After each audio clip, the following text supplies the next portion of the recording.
lidded jars that are like tiny. And they're kind of fun, like little bitty lidded jars. But you can also use a bigger amount of clay.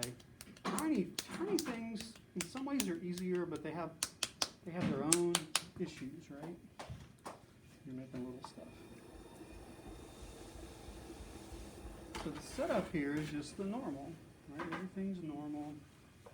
The only difference that we're gonna have when we start pulling this is, this rim is gonna have to stay really fat.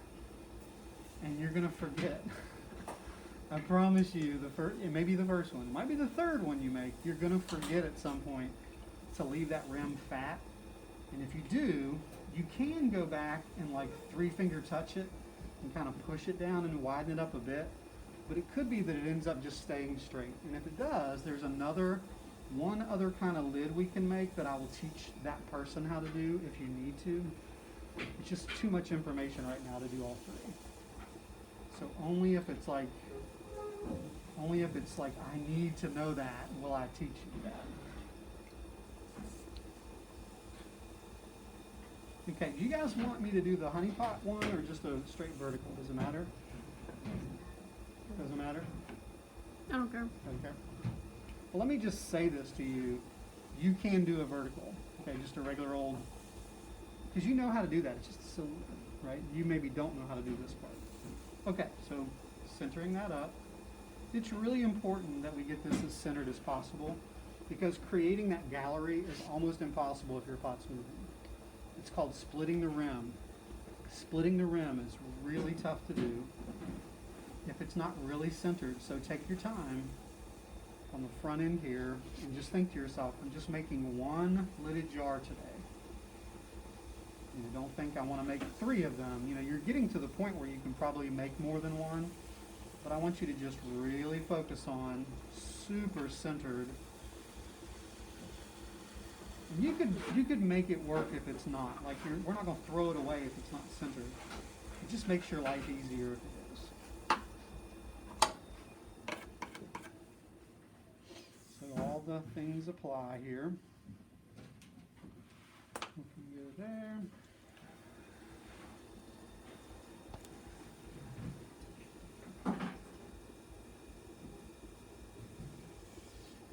If you're doing a honey pot, you can stand this to be a little bit smaller on the bottom because it needs to be small down there. So if you tend to open these pots up kind of wide, you might want to chill that out a bit. So I'll kind of chill mine out a little bit and make it kind of small down there. You still want to compress the bottom though. Don't forget to compress. Then you start to pull and immediately you just tell yourself, keep the rim fat, keep the rim fat. So do you stop early on the rim? Do I what? Cause like you know, like when you go all the way up, the rim like gets a little bit thinner. So do you stop earlier? Yeah, you kind of stop under. Okay. Yeah, absolutely. It's almost like it's going to look like a little coil sitting up top up there.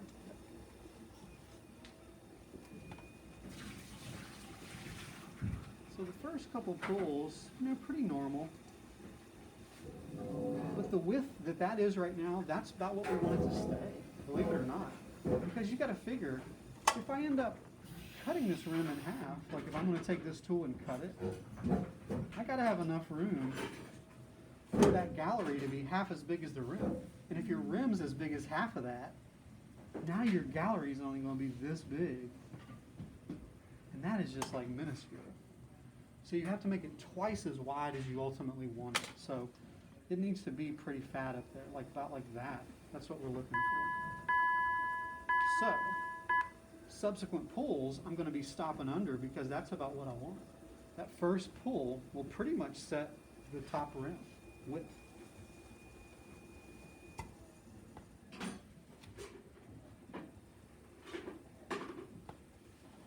Now underneath there, you can just keep on keeping on. But I'm going to pause right there. That's going to be the thing you forget. You're just going to go all the way to the rim. Just going to go all the way up. Who's back there? Connor and who was Logan getting. Oh, okay. Regular cylinder. stopping underneath that. Now, if you're gonna do honey pot, right about now, you're gonna start thinking, okay, at some point here, I've gotta have my inside hand have a bit more power. That's about right here, because I want this to go in, out, in. So I could go ahead and choke this just a little bit to start that inward deal, if I wanted to, just to make sure this doesn't get too wide on me. Then I can reach my hand back down in there. A couple more pulls here. And just ever so slightly start to go out. My inside hand has more power. Now my outside hand has more power. So I'm starting. It doesn't have to be all at once, just gradually, okay? Water on the rim as always, coming underneath. Squeezing hard at the bottom. We don't want it to be too thick then. Inside hands heavy, outside hands heavy, stopping underneath, okay? Starting to happen, but it's still pretty thick. I'm going to go down a couple more times. Outside hand has more power, or excuse me, inside rather. And if I get, like I needed to pause right there, like I just needed a breath. So I can pause and just pick it back up right here. A little water on that rim.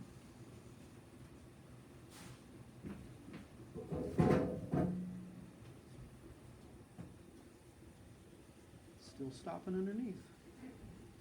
Got a lot of slip on there, so I think sooner rather than later, I would take a rib of some kind and lay it on there. See if I can let you guys see this. I just lay that on there, supporting the inside, and get that slip off of there, because this form, you know, this honey pot form is really gonna put a lot of pressure on that spot. And if that gets too thin right there, and if it gets too wet right there, it's just gonna collapse on you. So taking that slip off just makes everything more stable. It just feels stronger because that's weight and it's wet, right? It's just weighing this thing down.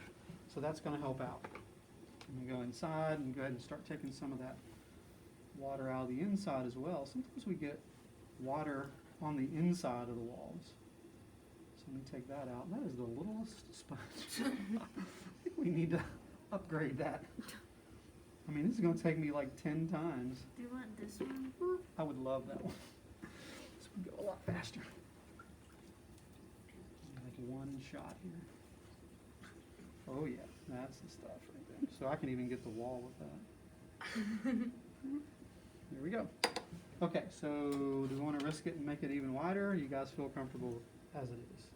I'm fine. I think I like it. Okay, so let's do this Steve's tool while we're here. It may be a little bit thick, but I just don't want it to break. Demo's breaking is bad. Okay, check this thing out. It spins here. You can actually change all these little white things and twist them differently. But I'm gonna hold this, see if I can do it for the camera. I'm gonna hold this against there, and when I do, it's gonna move and make all these marks. That's just gonna start flipping around. And then watch what it immediately did. Oh, Isn't that crazy? And then you just keep doing it, like moving it around.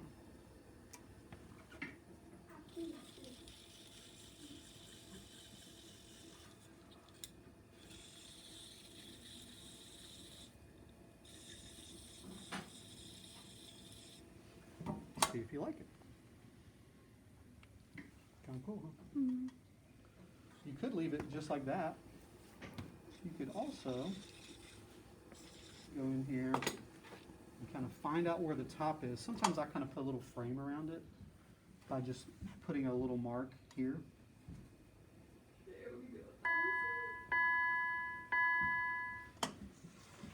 Sort of ends it, you know. You can do another little mark down there.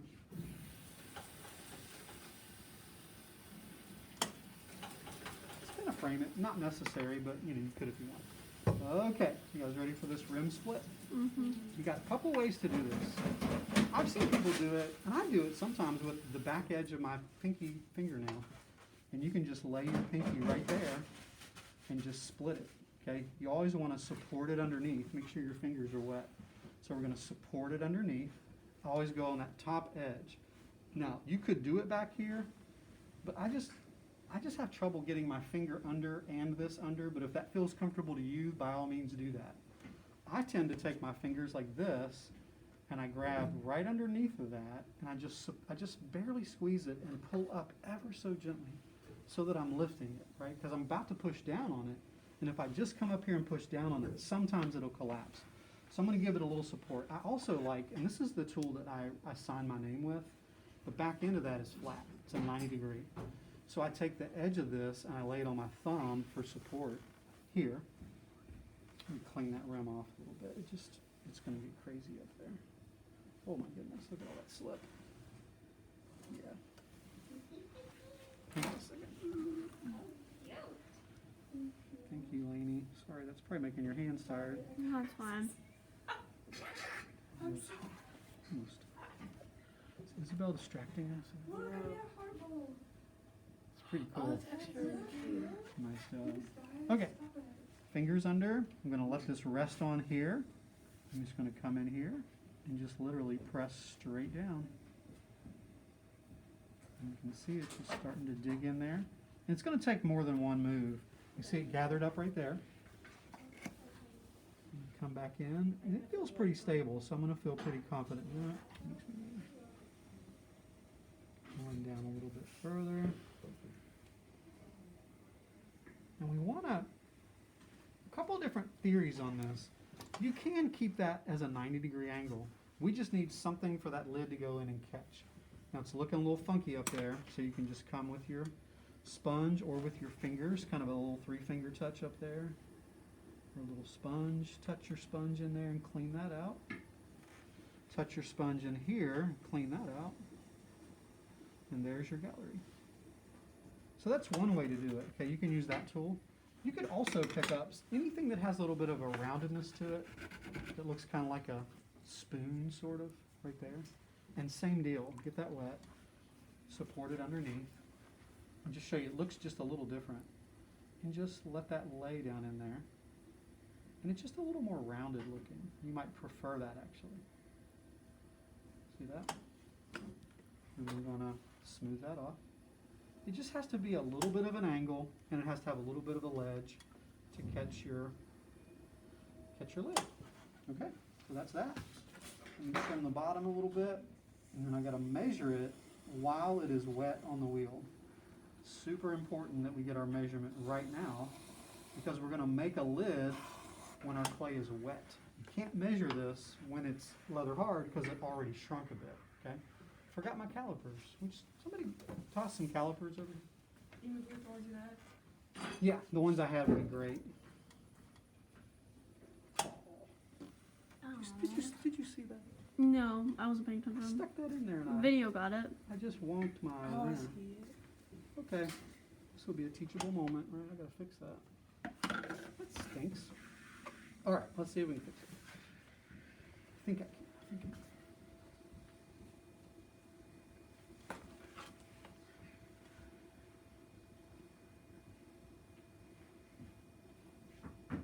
If that happens, I meant to do that.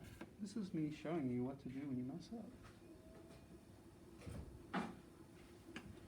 Just readjust it.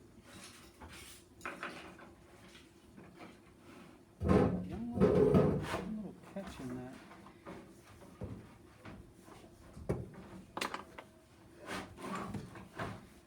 That's pretty good. Still a little funky right there. I really wish that gallery was a little wider, but it's going to have to do. There we go. Okay, so now the measurement. I'm going to take this. We're going to measure on the inside of the gallery, the bottom of the gallery wall, right there. That's what you're looking for. Okay, that's my measurement. Now, let's say it's the end of the day, end of the period, and you're like, okay, I don't have time to make my lid right now. What do I do? You take this measurement, and you take a piece of paper, and you lay this down on the paper, and then you put a pencil mark on either end of it on your paper like that, and you save it. And you write on there, you know, what this is, a jar from Tuesday, whatever. Wait, it's like a big, like, never mind. I don't think that matters really. Oh, it's ripping. Yeah. You guys seeing that? Yeah, let's see if I can fix it. That's what I was talking about. Like this bulbous place right here. It just ripped out. It was too thin. Okay, let's see if I can fix it.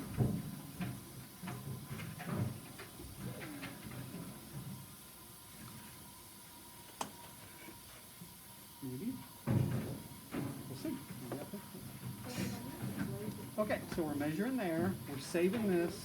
You put it on a piece of paper. You put a mark. You put a mark. Save that paper. Put it on your shelf until tomorrow. Then tomorrow you come in and do this. How much time do I have? Like 8 minutes. Perfect.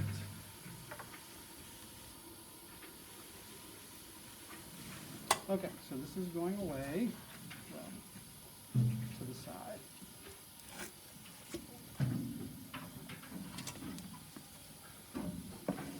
It's a new technique. I just discovered. What? I did the Steve's fold and I wiped it off. That's my e-fall technique. Okay, so now we're going to make two different kinds of lids for you. I think I'll start with bowl.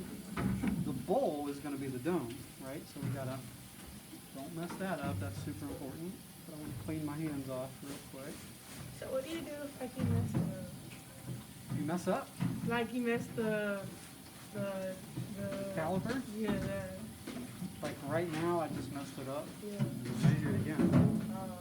It's still, you could measure it again. You just want to get the measurement while it's wet. okay If you come back tomorrow and you're like, oh, I forgot my measurement, then you're just in trouble. Like, you have to just get lucky because that thing already shrunk.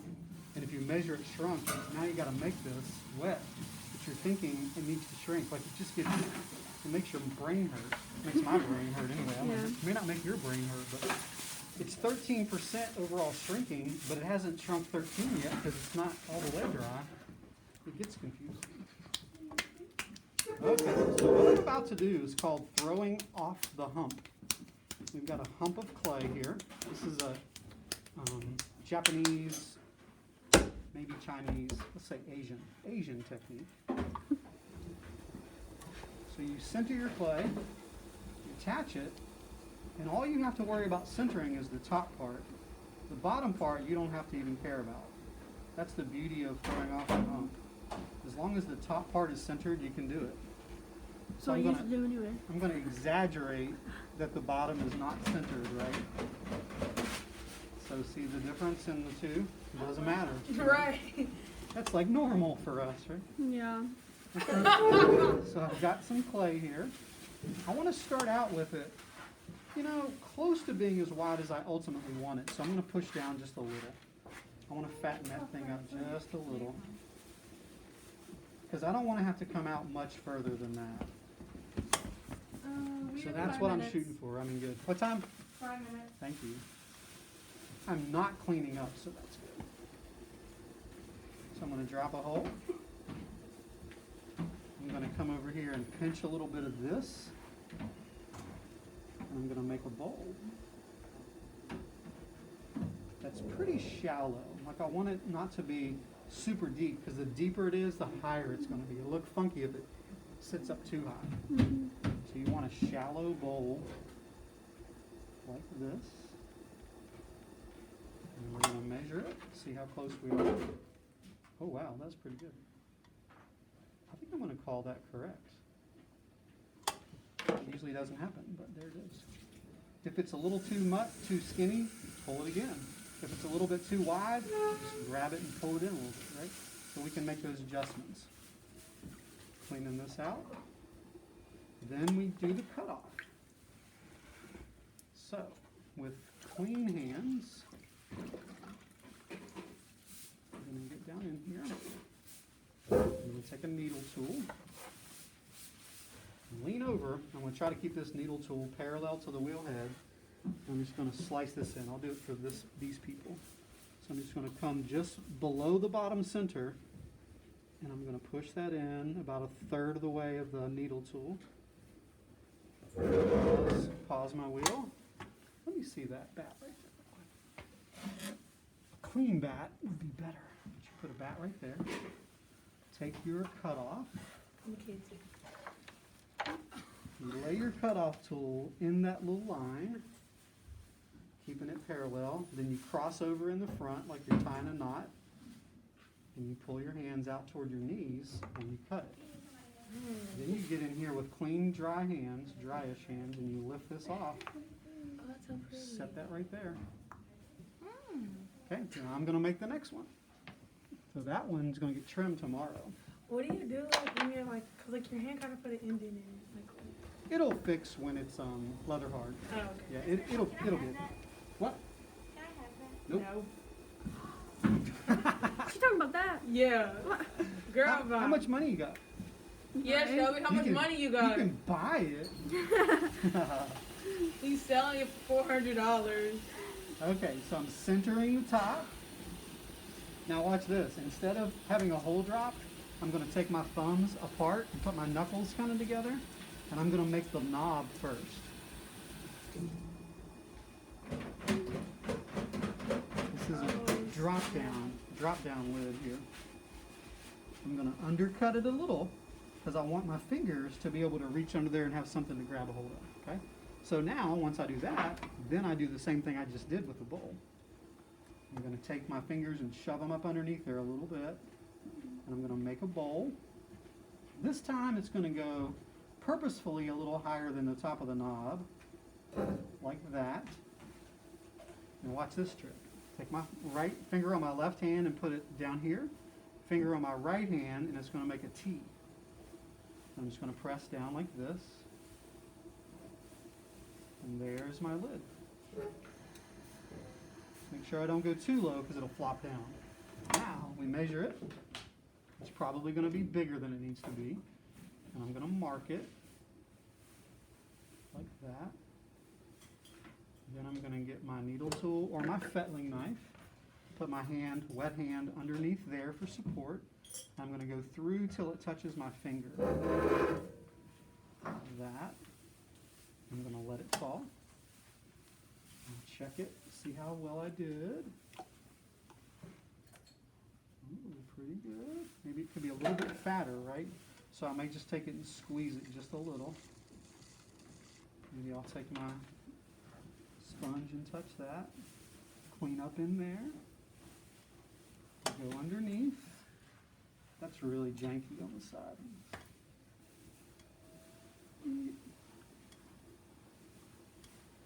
Go up underneath. Same thing with the, whoa, that was too high.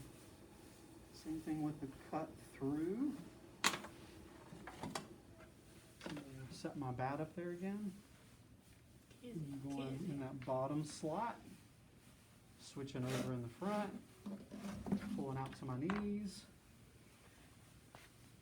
Oh, that's good. I'm going to go under. Now I got to kind of probably wiggle this one up just a little. Oh, it's good. And make sure your hands stay low.